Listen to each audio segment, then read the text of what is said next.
نحمده ونصلي على رسوله الكريم اما بعد فاعوذ بالله من الشيطان الرجيم بسم الله الرحمن الرحيم هو الذي ارسل رسوله بالهدى ودين الحق ليظهره على الدين كله ولو كره المشركون صدق الله العظيم رب اشرح لي صدري ويسر لي امري واحلل عقدة من لساني يفقهوا قولي اللهم ربنا الهمنا رشدنا واعذنا من شرور انفسنا اللهم ارنا الحق حقا وارزقنا اتباعه وارنا الباطل باطلا وارزقنا اجتنابه آمین یا رب العالمین۔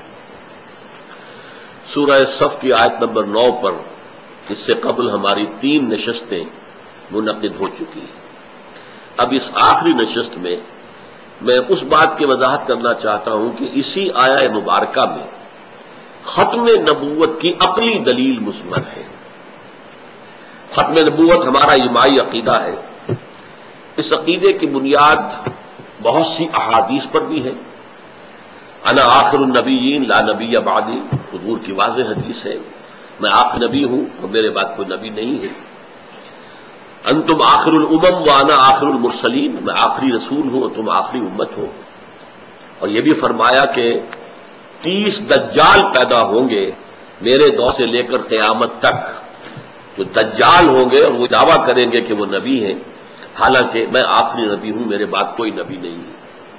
اس کے لیے قرآن مجید سے ایک ہی آیت ہے جس سے استدلال کیا جاتا ہے، وہ سورہ احزاب کی آیت ہے، ما کان محمد ابا احد من رجالکم ولکن رسول اللہ وخاتم النبیین، اور وہ درست ہے، صحیح ہے۔ اس آیت سے جو استدلال علماء نے کیا وہ صحیح ہے، لیکن ایک عقلی استدلال، یہ استدلال جو ہے یہ در حقیقت نقل پر مبنی ہے کہ قرآن میں یہ لکھا ہے، خاتم النبیین کا یہ مفہوم ہے۔ ایک عقلی استدلال درکار ہے کہ جس سے ختم نبوت جو ہے اس کے لیے عقلی بنیاد فراہم ہو جائے۔ وہ کیا ہے؟ وہ اس آیت میں ہے۔ دیکھیے، ایک ہے ختم نبوت، ایک ہے تکمیل نبوت۔ تکمیل نبوت جو ہے وہ حضور صلی اللہ علیہ وسلم کی، یوں سمجھیے کہ فضیلت کی بنیاد ہے۔ محض ختم نبوت فضیلت کی بات نہیں ہے۔ نبوت چلی آ رہی ہے، چلی آ رہی ہے، چلی آ رہی ہے، ایک جگہ آ کے ختم ہو گئی، اس میں فضیلت کون سی ہوگی؟ غور کیجیے، اس میں فضیلت تو نہیں ہے۔ ایک واقعہ ہے اپنی جگہ پر کہ ایک دیوار چلی آ رہی تھی، آ رہی تھی، آ رہی تھی، یہاں کے ختم ہو گئی، ٹھیک ہے بھائی، ایک واقعہ ہے، لیکن جہاں وہ ختم ہوئی اس میں فضیلت کون سی ہوئی؟ بلکہ غلام احمد قادیانی نے جو بات کہی تھی عقلی اعتبار سے، وہ بہت اپیل کیا اس نے لوگوں کو اس وقت۔ اس نے یہ کہا تھا کہ وحی اور نبوت رحمت ہے، رحمت خداوندی کیسے ختم ہو جائے گی، کیسے بند ہو جائے گی، یہ تو جاری رہے گی۔ اس نے لوگوں کو متاثر کیا ہے۔ بے شمار لوگ جو ہیں اس زمانے کے پڑھے لکھے لوگ، تعلیم یافتہ لوگ تھے وہ۔ اب آپ کو معلوم ہے کہ قادیانی ہی تھا کہ جو پوری دنیا کے اندر مسلمانوں میں ایک سائنسدان جزوی طور پر جسے نوبل پرائز حاصل کیا، وہ بھی قادیانی تھا۔ قادیانی ہی تھا کہ جو international court of justice Hague کا جو ہے وہ جج بنا ہے، ظفر اللہ خان چودھری۔ یہ لوگ پڑھے لکھے لوگ تھے، لیکن پڑھے لکھے ان پڑھ تھے، دین سے واقف نہیں تھے، لہذا غلام احمد قادیانی کی جو تعویلات تھی ان کے اندر پھنس گئے۔ لیکن نوٹ کیجئے کہ اس کے اندر وزن تھا کہ نبوت اور وحی رحمت ہے، رحمت ختم کیسے ہو جائے گی؟ اب اگر تصور یہ ہو کہ ایک رحمت ہموار طریقے سے آ رہی تھی، رک گئی، تو کوئی فضیلت نہیں۔ اگر تصور یہ ہو کہ ایک شے رفتہ رفتہ رفتہ رفتہ رفتہ رفتہ ترقی کر کے اپنے نقطۂ عروج کو پہنچی اور ختم ہوئی، زمین و آسمان کا فرق ہو گیا۔ ایک شے اپنے تکمیل کو پہنچ گئی، اچھا تکمیل کو پہنچی ہے تو تکمیل میں اضافے کا سوال نہیں، اگر اضافہ ہو سکتا ہے تو پھر وہ شے مکمل نہیں۔ یہ دو چیزیں عقلی اعتبار سے، منطقی اعتبار سے ایک دوسرے کی نقیص ہیں، ایک دوسرے کی ضد ہے۔ کوئی شے مکمل ہے تو اس میں اضافہ نہیں ہو سکتا، اضافہ ہو سکتا تو مکمل نہیں ہے۔ یہ تکمیل نبوت اور تکمیل رسالت ہے جو عقلی دلیل ہے محمد الرسول اللہ صلی اللہ علیہ وسلم پر نبوت کے ختم ہونے کی۔ اچھا، اس کے 2 مظہر جو ہیں ختم نبوت، تکمیل نبوت کے، وہ اس آیت کے پہلے حصے میں ہیں۔ تکمیل رسالت کا ایک حصہ میں پہلے بیان کر چکا ہوں۔ تکمیل رسالت کا مظہر کیا تھا کہ حضور نے دین حق کو صرف پیش نہیں کیا، قائم کر کے اس کا ایک نمونہ دنیا کو دکھا دیا۔ آپ سے پہلے کسی رسول کے ذریعے سے یہ ممکن نہیں ہو سکا، نہ ابراہیم کے ہاتھوں ہو سکا، نہ موسیٰ کے ہاتھوں، نہ عیسیٰ کے ہاتھوں، نہ نوح کے ہاتھوں، نہ ہود کے ہاتھوں، نہ صالح کے ہاتھوں۔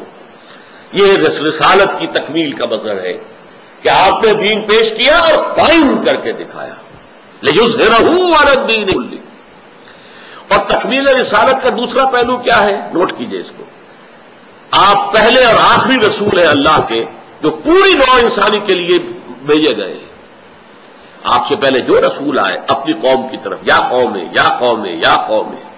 نوح کی بات سنیے قرآن مجید میں، یا قوم ہے۔ حضرت ہود کی، حضرت صالح کی، قوم میری قوم میری قوم میری قوم۔ یہاں تک کہ حضرت عیسیٰ بھی یہ کہتے ہیں کہ میں صرف اسرائیل کے گھرانے کی کھوئی ہوئی بھیڑوں کی تلاش میں آیا ہوں۔ ان کی بعثت عضو قرآن بھی ان کے اپنے الفاظ میں موجود ہیں انجیل کے اندر، میں صرف اسرائیل کے گھرانے کی کھوئی ہوئی بھیڑوں کی تلاش میں آیا، گویا کہ ان کی بعثت صرف بنی اسرائیل کے لیے تھی۔ اور سورہ آل عمران میں آیا رسولاً الی بنی اسرائیل، وہ رسول تھے بنی اسرائیل کی طرف۔ پہلے رسول ہے محمد صلی اللہ علیہ وسلم اور آخری رسول ہے اللہ کے جن کی بعثت ہوئی ہے پوری نوع انسانی کے لیے۔ اور اسی حوالے سے جو میں نے بات آپ کو بتائی کہ چونکہ اسی حوالے سے یہ لازم ہے کہ حضور ہی کی امت کے ہاتھوں دنیا میں پورے گلوب پر اللہ کا دین نافذ ہو اور قائم ہو، اسی لیے مولانا عبید اللہ سندھی نے اسے ایک بین الاقوامی اسلامی انقلاب کا قائم عنوان قرار دیا، هو الذی ارسل رسولہ بالہدی دین الحق لیظہرہ علی الدین کلہ۔ تو یہ تو ہے دو تکمیل رسالت کے مظہر کہ آپ نے دین پیش ہی نہیں کیا، قائم کر کے دکھایا، اور آپ کی بعثت پوری نوع انسانی کے لیے، وما ارسلناک الا کافۃ للناس بشیرا ونذیرا، ہم نے نہیں بھیجا ہے محمد آپ کو مگر تمام انسان کے لیے بشیر اور نذیر بنا کر۔ اچھا، جو نبوت ہے، یہاں تھوڑی سی بات پہلے میں عرض کر دوں، نبوت اور رسالت میں فرق کیا ہے؟ یہ بڑا ٹیڑھا مسئلہ ہے اور بہت مختلف فی مسئلہ ہے، اس پر بہت سے لوگوں نے اپنی رائے پیش کی ہیں۔ میں اس وقت اس ایشو کو نہیں کھولنا چاہتا کہ نبوت اور رسالت میں فرق کیا ہے۔ مطلب کچھ لوگ ہیں جو نبی ہے رسول نہیں ہے، ہر رسول تو لازماً نبی بھی ہے لیکن ہر نبی لازماً رسول نہیں ہے۔ ہمارے ہاں جو حدیث مشہور ہے 1.25 لاکھ کے قریب انبیاء آئے ہیں، نبی کل 313 تھے، رسول ان میں سے 313 تھے۔ بہرحال اس میں جو بات میں بتانا چاہتا ہوں، ایک شخص جو نبی بھی ہے رسول بھی ہے، محمد الرسول اللہ نبی بھی ہے، یا ایھا النبی لم تحرم ما احل اللہ لک تبتغی مرضات ازواجک، یہ ہم پڑھ چکے ہیں سورہ تحریم۔ یا ایھا الرسول بلغ ما انزل الیک من ربک فإن لم تفعل فما بلغت رسالتہ، یہ بھی آپ سوچ لیجیے سورہ مائدہ کے اندر آیا۔ اور فرمایا محمد الرسول اللہ والذین معہ اشداء علی الکفار رحماء بینہم، تو آپ نبی بھی ہیں رسول بھی ہیں۔ آپ کی شخصیت میں نبوت اور رسالت کا جو اجتماع ہے وہ کس حیثیت میں ہے؟ دیکھیے بہت پیارا انداز ہے اگر آپ سمجھیں، یہ میں اپنے دو ہاتھوں کو یوں جوڑ رہا ہوں، ایک اینٹینا لگا ہوا ہے جو وحی کو ریسیو کر رہا ہے، یہ اللہ سے لینے والی بات ہے، یہ ہے نبوت۔ ایک اب اس کو ریلے کرنا ہے، پوری دنیا تک پہنچانا ہے، عوام تک پہنچانا ہے، یہ رسالت ہے۔ یہ دونوں چیزیں ایک شخصیت میں جمع ہو گئی۔ وہ اینٹینا قلب محمدی صلی اللہ علیہ وسلم، وہ محمدی کا اینٹینا ہے جو ریسیو کر رہا ہے وحی کو، ریولیشن کو، وہ لے رہا ہے، یہ نبوت ہے۔ اور یہ دینا، پہنچانا، بلغ ما انزل الیک من ربک، پہنچا دو، یہ جو ہے یہ رسالت ہے۔ اور اسی میں ایک بڑا عجیب مسئلہ ہے، اکثر لوگ یہ سمجھتے ہیں کہ رسالت کا مقام نبوت سے بلندتر ہے۔ ہمارے بعض صوفیہ کا خیال ہے، وہ خاص طور پر مولانا روم کا، اور میں اس کا قائل ہوں، نبوت مالا تر ہے رسالت سے، اس لیے کہ نبوت کا رخ اللہ کی طرف ہے، رسالت کا رخ خلق کی طرف ہے۔ اذهب الى فرعون انه طغى، جاؤ فرعون کی طرف۔ اب جو کیفیت حضرت موسیٰ کو حاصل ہو رہی تھی، وہ کوہ طور کے اوپر اللہ سے مخاطبہ اور مکالمہ ہو رہا ہے، اب جاؤ فرعون کو کہو وہ بہت زیادہ سرکش ہو گیا ہے، اب وہاں جاؤ اور سنو کہ تم پاگل ہو، تم ساحر ہو، یہ ساری باتیں سننی پڑیں گی کہ نہیں؟ تو جس طرح رخ اللہ کی طرف، جب آپ کھڑے ہو کر نماز پڑھ رہے ہیں تو آپ کا رخ کدھر ہے؟ اللہ کی طرف. انی وجہت وجہی للذی فطر السماوات والارض حنیفا. جب آپ دعوت اور تبلیغ کر رہے ہیں میرا رخ اس وقت آپ کی طرف ہے، اللہ کی طرف نہیں ہے. تو یہ اس اعتبار سے نبوت افضل ہے رسالت کی نسبت. رسالت ایک فرض منصبی ہے اور نبوت ایک مقام ہے، مرتبہ ہے. بہرحال اس مسئلے کو تو یہاں چھوڑیے. اب حضور کو جو اللہ سے ملا ہے وہ دو چیزیں ملی ہیں، الہدا ہدایت اور دین الحق، اور یہ دونوں چیزیں کامل ہوئی ہیں حضور پر. دیکھیے جب سے حضرت آدم کو دنیا کا جو چارج دیا گیا، نبوت چلی آ رہی ہے چلی آ رہی ہے چلی آ رہی ہے. ہر نبی ہدایت کا پیغام لے کر آیا نا، ہر نبی ہدایت لے کر آیا. موسیٰ کو تورات ملی فیہا ھدی و نور، اس میں ہدایت بھی تھی نور بھی تھا. عیسیٰ کو انجیل ملی علی نبینا علیہ الصلوۃ والسلام، اس کے اندر فیہ ھدی و نور، اس میں ہدایت بھی تھی نور بھی تھا. لیکن ابھی یہ ہدایت تدریجاً ترقی کر رہی تھی. کیوں؟ کہ انسانی ذہن ابھی ترقی کر رہا تھا. ایک دور تھا جبکہ انسانی ذہن ابھی عہد طفولیت میں ہے. آپ کا بچہ ہے، پرائمری کا طالب علم ہے، آپ اس کے لیے ٹیوٹر جو ہے پی ایچ ڈی رکھ دیجئے، لیکن وہ کیا پڑھائے گا؟ اس کو فلسفہ پڑھائے گا؟ منطق پڑھائے گا؟ نہیں. وہ بچہ جس ذہن کی ذہنی سطح پر ہے اسی کے مطابق اس کو تعلیم دی جائے گی، اس سے آگے کی تعلیم دی جائے گی، اس کے سر پر سے گزر جائے گی. اس کو وہ کمپریہینڈ نہیں کر سکتا، اس کو سمجھ نہیں سکتا، اس لیے کہ ابھی اس کی ذہنی سطح وہ نہیں ہے. جیسے جیسے انسان کی ذہنی سطح بلند ہوتی گئی، ہدایت بھی ارتقاء پذیر رہی، ہدایت کے مدارج بڑھتے چلے گئے، تا کہ قرآن میں ہدایت کامل ہو گئی. انسان کا شعور پختگی کو پہنچ گیا آج سے 1400 برس قبل، اور اللہ نے اپنا آخری کلام نازل کر دیا. نو انسان پیام آخری حامل رحمت للعالمین. نوٹ کیجئے اس بات کو، اس کی دلیل کیا ہے؟ تورات اللہ کی کتاب تھی یا نہیں تھی؟ اللہ نے اس کی حفاظت کا ذمہ کیوں نہیں لیا؟ اگر اللہ حفاظت کا ذمہ لیتا تو کوئی تحریف کر سکتا تھا اس میں؟ انجیل اللہ کی کتاب تھی کہ نہیں؟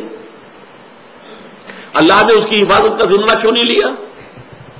اگر اللہ ذمہ لے لیتا تو کیا اس میں تحریف ممکن تھی؟ اور برا نہ مانے، اگر قرآن کی حفاظت کا ذمہ اللہ نہ لیتا تو کیا ہم بخش دیتے قرآن کو تحریف کے بغیر؟ کیا ہم تحریفیں نہ کرتے؟ ترجموں میں تحریفیں ہم نے کی ہیں، تفسیروں میں تحریفیں ہم نے کی ہیں. یہ متن صرف ہے جو محفوظ ہے، اس میں ہم کچھ نہیں کر سکتے. لا یاتیہ الباطل من بین یدیہ ولا من خلفہ، باطل حملہ آور ہو ہی نہیں سکتا اس پر، نہ سامنے سے نہ پیچھے سے، اس لیے کہ اس کی حفاظت انا نحن نزلنا الذکر وانا لہ لحافظون، ہم نے ہی یہ ذکر نازل کیا، ہم ہی اس کے محافظ ہیں. اب اس پہ میں کہا کرتا ہوں، بڑا پیارا اندازہ سوچئے کہ تورات اور انجیل کو یہ حق پہنچتا ہے کہ اللہ تعالیٰ سے شکوہ کرے کہ اللہ ہم بھی تیری کتابیں، قرآن بھی تیری کتاب، تو نے ہماری حفاظت کا ذمہ نہیں لیا، قرآن کی حفاظت کا ذمہ لیا. یہ ہمارے ساتھ سوتیلی بیٹیوں والا سلوک کیوں ہوا؟ حق ہے کہ نہیں؟ شکوے کا حق ہے؟ جواب کیا ہے؟ بھئی ابھی تمہارے ذریعے سے ہدایت مکمل ہوئی ہی نہیں تھی. یہ تو انٹرم پیریڈ کے لیے ہدایات تھیں جو ہم دے رہے تھے، انسٹرکشنز. یہی وجہ ہے کہ تورات کے لیے اہم ترین شے کیا ہے؟ 10 کمانڈمنٹس، 10 احکام، احکام 10. ابھی انسان اس ذیلی سطح پر حکم دے دیا جائے، یہ کرو یہ نہ کرو. یہ حکمت سکھانا کہ یہ کیوں کرو، کس لیے کرو، اور یہ کیوں نہ کرو، اس میں کیا قباحت ہے، یہ ابھی تم اس کے قابل نہیں ہو کہ تم اس کی حکمت سمجھو. ابھی تم تاریخ پڑھو، فلسفہ تاریخ جو ہے تمہارے سمجھ میں آنے والی بات نہیں ہے. اس اعتبار سے احکام آتے رہے، ہدایات آتی رہی، یہاں تک کہ انسان بالغ ہو گیا ذہنی اور نفسیاتی اعتبار سے، تو ہم نے اپنا آخری کلام نازل کر دیا، مکمل ہدایت الہدا، اور اس کی حفاظت کا ذمہ لے لیا. یہ بات میں نے ایک قادیانی نوجوان سے کہی تھی. میں نے اس سے پوچھا کہ دیکھو تم مانتے ہو کہ ہدایت قرآن میں کامل ہو گئی؟ کہنے لگے ہاں ہم مانتے ہیں. میں نے کہا نمبر 2 کیا تم یہ مانتے ہو کہ قرآن محفوظ ہے اپنی اصل شکل میں؟ ہاں بالکل مانتے. میں نے کہا پھر مجھے بتاؤ کہ وحی کی کھڑکی کھلی رکھنے کی ضرورت کیا ہے؟ اللہ کوئی عمل جو ہے عبث نہیں کرتا. ربنا ما خلقت هذا باطلا افحسبتم انما خلقناکم عبثا، بیکار نہیں کام کرتا۔ اگر ہدایت قرآن میں کامل ہو گئی تو وہی جاری رکھنے کے لیے دلیل کیا ہے؟ تو جیسے قرآن میں آتا ہے کہ حضرت ابراہیم کا نمرود سے جب مکالمہ ہوا اور حضرت ابراہیم نے ایسی بات کی جس کے بعد وہ لاجواب ہو گیا، تو الفاظ کیا، فبہت الذی کفر، تو وہ کافر جو ہے مبہوت ہو کر رہ گیا، ششدر حیران، اب جواب میں کیا دوں، میرے پاس جواب ہے ہی نہیں۔ وہی حال اس قادیانی کا ہوا۔ میں نے کہا یہ عقلی دلیل ہے، یا تو کہو کہ قرآن ہدایت کامل نہیں ہوئی تھی تو ٹھیک ہے، پھر ضرورت ہے کہ کھڑکی کھلی رہے، لینے والا حصہ جو ہے ابھی رہنا چاہیے، اور لینا ہے اور لینا ہے اور لینا ہے، اینٹینا جو ہے وہ موجود رہے اور وہاں سے کھڑکی کھلی رہے۔ یا یوں کہو کہ ہدایت کامل تو ہو گئی تھی، گم ہو گئی، چلی گئی، ختم ہو گئی، تحریف ہو گئی، اب ضرورت ہے کہ کوئی نبی آ کر اس کی دوبارہ جو ہے تجدید کرے۔ یہ بھی تم نہیں مانتے، مانتے ہو قرآن محفوظ ہے، تو پھر کوئی عقلی دلیل جو ہے اجرائے نبوت یا اجرائے وحی، یعنی وحی کے جاری رہنے یا نبوت کے جاری رہنے کی موجود نہیں۔ اسی طرح دوسری چیز، جیسے انسان کا ذہنی معاملہ جو ہے ارتقاء پذیر رہا، اس کی فلسفیانہ سوچ جو ہے وہ رفتہ رفتہ ترقی کرتی رہی، یہاں تک کہ آج سے 1400 برس قبل، اور یہ فلسفی مانتے ہیں کہ وہی دور ہے جب کہ انسان کی فلسافیکل تھاٹ جو ہے انسان کا وہ اپنے عروج کو پہنچ گیا۔ 600 قبل مسیح سے شروع ہو کر 600 بعد مسیح تک یہ 1200 برس مانے جاتے ہیں ہسٹری آف فلاسفی میں موسٹ پروڈکٹیو ایرا۔ اسی میں سارے مذہب پیدا ہوئے، اسی میں سارے فلسفے پیدا ہوئے، اسی میں گوتم ہے، اسی میں کنفیوشس ہے، اسی میں سقراط ہے، بقراط ہے، جو بھی ہے سب اسی میں، اسی میں عیسیٰ بھی ہے، اور اسی میں آپ کو معلوم ہے پھر آخری درجے میں جب وہ 600 برس پورے ہو گئے، 600 قبل مسیح سے 600 بعد مسیح تک، تو 610 میں پھر قرآن کی تنزیل شروع ہوئی، محمد الرسول اللہ صلی اللہ علیہ وسلم، کہ انسان اب عقلی اور ذہنی اعتبار سے اب وہ اپنے بلوغ کو پہنچ گیا، پختگی کو پہنچ گیا، لہذا آخری ہدایت نام۔ اسی طریقے سے انسان کے تمدنی نظام میں ترقی ہوئی ہے رفتہ رفتہ۔ یاد کیجئے کبھی ہمارے آباء و اجداد جو تھے وہ غاروں میں رہتے تھے، ہر شخص اپنے غار کا مالک ہے، آپ جو منار کا فال آئی سروے، میں بادشاہ ہوں، میرے اس غار کے اندر میرا حکم چلتا، نہ کوئی میونسپلٹی ہے، نہ کوئی سڑکیں صاف کرنی ہے، نہ کوئی گلیوں کے اندر لائٹ روشن، کچھ نہیں، اجتماعیت نہیں تھی۔ اس کے کچھ عرصے کے بعد ایک اجتماعی نظام قائم ہوا جسے ہم کہتے ہیں ٹرائبل سسٹم، یہ ہمارے قبیلے کا سردار ہے، اس کا حکم ماننا پڑے گا، اور یہ ہمارے قبیلے کی روایات ہیں، ان کی پابندی کرنی پڑے گی۔ نظام بنا، قبائلی نظام، جیسے جیسے نظام آتا ہے تو قدغنیں آتی ہیں، اب یہ چیف آف دی ٹرائب ہے، یو ہیو ٹو اوبے ہم، یہ نہیں کہ جو مرضی میرے آئی میں کروں، وہ غاروں میں جب رہتے تھے تو جو مرضی میری میں کروں، لیکن نہیں، اب نہیں، اب آپ کو اپنے قبیلے کے شیخ کی بات ماننی پڑے گی، اور جو اس کی رسم ہے، ریت ہے، رواج ہے، ان پہ چلنا پڑے گا۔ پھر ایک سٹیج آئی، سٹی اسٹیٹس قائم ہوئی، کئی قبیلے ایک جگہ پر آ کر ایک شہر میں رہنے لگے، تو یہاں سے کانسٹیٹیوشن کا آغاز ہوا۔ دیکھیے ایک قبیلہ ہے وہ اپنی جگہ ایک یونٹ ہے، اس کا ایک شیخ ہے، اس کا ایک سردار ہے، دوسرا قبیلہ ہے اس کی اپنا وہ بھی ایک یونٹ ہے، ان کے درمیان معاملہ کیا ہوگا ایک شہر میں رہنے کے لیے؟ یہاں سے کانسٹیٹیوشن شروع ہوتا، اور خاص طور پر یہ بات بڑی عجیب ہے کہ حضور کو جہاں مبعوث کیا گیا تو مکہ جو ہے وہ ایک قبیلے کا شہر تھا، صرف قرشی رہ سکتا تھا وہاں، یا قرشی کا غلام یا قرشی کا حلیف، جو بھی باہر سے آتا تھا وہ کسی نہ کسی قرشی سردار کا حلیف بن کر ٹھہر سکتا تھا مکے میں، ورنہ ٹھہرنا ممکن نہیں تھا۔ وہ ایک قبیلے کا شہر تھا، اس کی اپنی کاؤنسل تھی، دار الندوہ تھا، اس میں وہ فیصلے بھی کرتے تھے، مختلف جو گھرانے تھے، یہ بنو ہاشم ہیں، یہ بنو امیہ ہیں، یہ بنو عدی ہیں، یہ بنو تیم ہیں، یہ بنو فلاں ہیں، یہ بنو فلاں ہیں، ان کے بھی چھوٹے چھوٹے سردار تھے، ان کی پھر وہ ایک ندوہ ہوتی تھی، ان کی وہ محفل ہے، ان کی شورا ہے، اس میں فیصلے ہوتے تھے۔ وہ ایک سٹی اسٹیٹ، لیکن ایک قبیلے کی سٹی اسٹیٹ۔ مدینہ ایک ایسی سٹی اسٹیٹ تھا کہ جس میں 5 قبیلے آباد تھے، خزرج بھی ہے، اوس بھی ہے، یہ تو 2 ہے اوریجنل عرب کے لوگ، یہ یمن سے آ کے آباد ہوئے، 3 یہودی قبیلے ہیں، بنو قینقاع ہے، بنو نذیر ہے، بنو قریظہ ہے، 3 قبیلے۔ اب 5 قبیلوں کے درمیان تو کچھ نہ کچھ طے کرنا پڑے گا نا۔ چنانچہ ایک عجیب بات جو شاید آپ کو بھی عجیب لگے، وہاں یہ طے تھا کہ خزرج کا قبیلہ بڑا تھا، اوس کا چھوٹا تھا، اگر کوئی اوسی خزرجی کو قتل کر دے تو 3 گنا تاوان دینا پڑے گا، 900 اونٹ دینے پڑیں گے، اگر خزرجی اوسی کو قتل کر دے تو 100 اونٹ یا 300 اونٹوں پہ گزارا ہو جائے. اب اوسی نوجوان کا خون کھولتا ہوگا کہ کیا میری زندگی خزرجی نوجوان کی زندگی سے 3 درجے کم ہے، 1/3 ہے، کہ اس کو میں قتل کر دوں تو 900 اونٹ اور وہ مجھے قتل کر دے تو 300 اونٹ. لیکن کیا ہے، اگر یہاں رہنا ہے تو ماننا پڑے گا. دس از دی ٹریٹی، یہ مدینے کا کانسٹیٹیوشن ہے، ماننا پڑے گا. پھر یہ کہ تمدن اس حد تک آگے بڑھ چکا تھا، حضور کے دور میں ہی عظیم امپائرز قائم ہو چکے. رومن امپائر کئی صدیوں سے قائم، ایرانین امپائر کئی صدیوں سے قائم. اور امپائرز میں کیا تھا، بادشاہ ہے، اس کے محل ہیں، اس کے عیش ہیں، اس کے ٹھاٹ ہیں، اور غریب کسان محنت کرتا ہے اور وہاں سے جو ہے جاگیردار آ کر آدھا حصہ لے گیا، اس میں سے کچھ حصہ بادشاہ کو پہنچایا، کچھ اس نے خود کھایا. عیش کر رہے ہیں، سارا خون پسینہ غریب کاشتکار کا، اور عیش بادشاہ کے، اس کے حواریوں کے اور اس کے جاگیرداروں کے. کوئی شخص بیٹھا ہوا کرگھے کے اوپر کھدر بن رہا ہے، اس پہ ٹیکس ہے، ٹیکس دو. نہیں دیتے ہو تو ہماری فوج موجود ہے، سر کو چل دے گی، تمہارا سر کو بھی ہو جائے گی.